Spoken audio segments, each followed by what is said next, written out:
What is going on, everybody? Yvonne here, and today we're going to do a beginner's guide on automations when you're getting started with GoHighLevel. If you guys are just starting with a platform, utilizing automations is going to be key as you guys scale and grow your guys' business. It's going to remove a lot of the manual hurdles along the way, and you can use the workflow feature to maximize your productivity to the next level. So today, I'm going to be walking you guys through on how to use workflows, in which instances to use them, and how to use them most efficiently. So let's get right into it. Now, before we start, let's first define what a workflow is within GoHighLevel. Pretty much what a workflow allows us to do is to do something in an automated sense. So whether that be replying to a customer's comment on an Instagram post, or even sending an automatic text message to schedule an appointment, workflows can do that for you. Their main objective is to save you guys as much time as possible, and you can customize these to a very great extent. So first, we're gonna go ahead and cover an existing one from a template, and then attempt to create one from scratch so I can show you guys exactly how it works. So once you guys log in into a specific sub account on the GoHighLevel platform,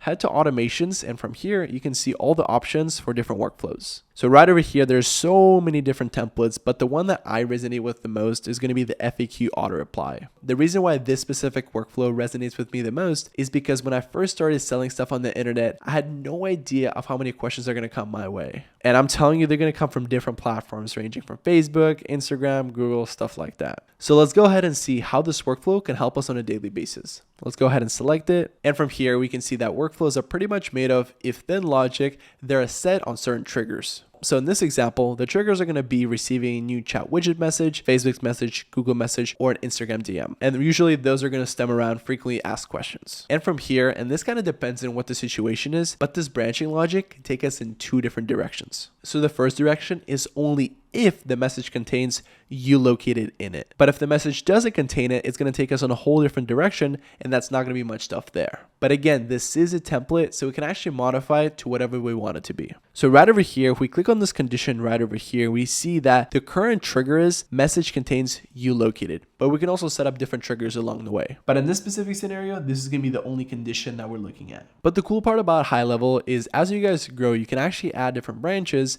and as you guys scale, you're not going to have any growing pains. And in this particular instance, the response, if yes condition is met, is going to be an SMS, a Google Messenger message, an Instagram DM, or a Google message. And if we click on one of these, we can actually see that the message already has the information about the prospect through a customization token. And that's why managing information about your guys' prospects in HighLevel's platform is going to be really important, because these customization tokens can only happen that way. Because look, if that specific information is missing, then we cannot send it out. And again, these are the personalization tokens that I'm talking about here. But you can also add different attachments, URL, templates, stuff like that. And here's the cool part about this. For different branches or workflows overall, we can actually see the statistics and how often they're used. And that can give us a better indication on what is working and what is not. You can also see enrollment history if someone is enrolled into that specific workflow, and that can give you a better indication of who's actually getting enrolled into it. And the nice part about it is that you can also go to the execution logs to make sure that everything is working correctly. And speaking of this, before turning on a workflow, I'd make sure to test it a couple times to make sure that no piece of information is slipping through the cracks. Because look, if this thing is not working properly, that can cost you thousands of dollars or a bad reputation. So you got to make sure that it's working at its max capacity. So let's go ahead and go back to workflows, and let's create our own. So let's go ahead and press create workflow, start from scratch, and we're going to be ready to create our own. Let's name it testing. And as you guys see, there's going to be a lot of triggers that we can actually utilize, and most of them are going to be connected to the internal information within our platform. And that's why making sure that that information is up to date is going to be key, because if you don't have it up to date, what's the point of all of this? And look, you guys, I'm just going to show you one specific example, because you can customize this in so many different ways. Like, there's not enough hours in a day to show you guys all the different ways that we can customize this thing. So what I would personally do is just go in the system and play around with it to see exactly how you guys can utilize it for your own business. But let's go ahead and set our first trigger to a contact actually being created within our platform. And as you guys see, there can also be a filter associated with it if that specific contact has a tag associated with it. That's going to be really important if you have multiple products that you're selling or you're trying to target a specific niche. So now we save the trigger, and let's see exactly what our next step is going to be. So let's go ahead and press the plus button right over here. And once a contact is created, I want to send an email. So let's go ahead and press this. And as you guys see, all these bracket things right over here are personalization tokens. So what it's actually doing is borrowing information from your guys' contact records and putting them in that workflow. So in this case, so far, whenever a contact is created, they're going to get an email that has a subject line that says contact name, welcome. And from here, we can actually add a template to it as well. And in there, we can have a lot more personalization tokens. And that's going to be really important because whenever they're receiving an email, they want to feel like it's personal and it's for them. But if you guys want to just go ahead and write it, you can just go ahead and say, hi, test email. And again, boom, contact.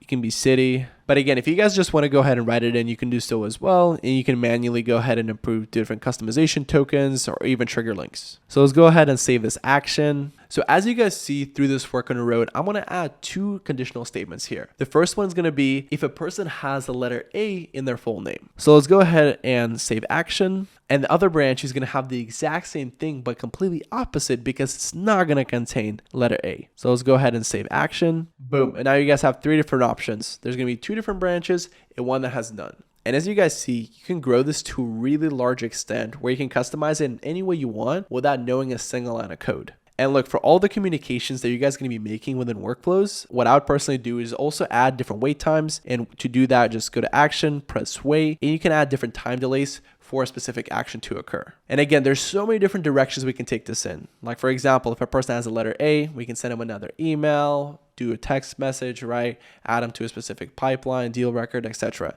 There's so many different things that can be created from this. And that's the whole goal behind what I was trying to show, as you can get really creative with this thing. However, if you guys are just starting out, I suggest to take one from a recipe because it's going to be so much easier for you guys to actually learn a system and figure out exactly how it works. And what's cool about this is if we go to the workflow dashboard, you can actually see how many total people have been enrolled and how many actively enrolled right now. The reason why this specific part is useful because that information can tell you a lot about you guys' business. And that can range from different ways that you guys' customers are actually interacting with it, all the way to different holes that we can actually fix so your operation is going to be a lot more smoother. As you guys scale, these workflows are going to become non-negotiables in your guys' growth, and it's going to save you guys a lot of headache. And there you guys have it. That was a beginner's overview over different automations within GoHighLevel. As I mentioned before, these things are incredibly powerful and they're going to save you a ton of energy and money along the way. The biggest suggestion that I'd make for you guys is to really get your hands dirty, play around with it, and see exactly what workflow is going to be good for your guys' business. Because at the end of the day, each scenario is going to be different and we want to make sure that this workflow is going to be helping your guys' business instead of harming it. So if you guys do want to get your hands dirty and try out the platform, there's going to be an exclusive link down below that's going to give you guys a free trial of the GoHighLevel platform. If you do decide to try out the system, please make sure to go through the link as it tremendously helps support the channel at no cost to you. On this channel, we make videos about different tools, platforms, and different ways that we can help start and grow your guys' business. So if you guys got some value when it comes to automations within GoHighLevel, please make sure to leave a like and subscribe for more videos like this. Till next time, peace.